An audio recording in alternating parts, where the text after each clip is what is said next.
Hello everyone, welcome to my channel ASHA creativity and food vlogs. Welcome back to our new vlog అండి. ఇంతవరకు నా ఛానల్ని subscribe చేయని వాళ్ళు ఉంటే వెళ్ళి సబ్స్క్రైబ్ చేసుకోండి. పక్కన ఉన్న బెల్ ఐకాన్ని మాత్రం మర్చిపోకండి. ఈరోజు రెసిపీ వచ్చేసి వెజ్ శాండ్విచ్ అండి. దీనికోసం నేను green chilli sauce, red chilli sauce, mayonnaise, cheese, butter, కొన్ని రకాల వెజిటేబుల్స్ అయితే తీసుకున్నానండి.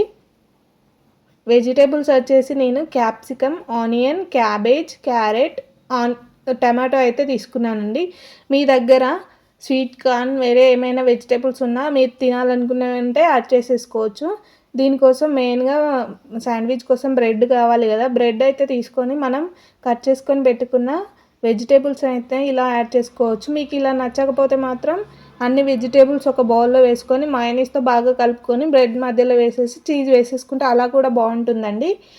ఇప్పుడు మనం వెజిటేబుల్స్ పైన మయోనీస్ని అయితే యాడ్ చేసి చీజ్ని అయితే ఇలా పెట్టేసుకోవాలి.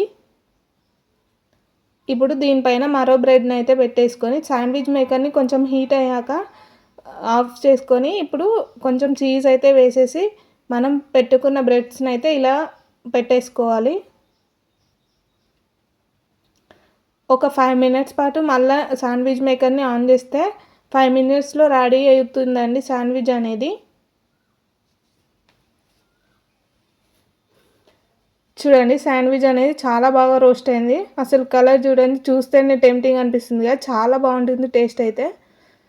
వెజిటేబుల్స్ తినే వాళ్ళకైతే ఇక పండగే అనుకోండి, చాలా బాగుంటుంది. చేయండి, ఇక టమాటా సాస్తో కానీ ఏదైనా సాస్తో కానీ సర్వ్ చేసుకొని తింటే చాలా బాగుంటుందండి. Thank you for watching. Please do subscribe to my channel.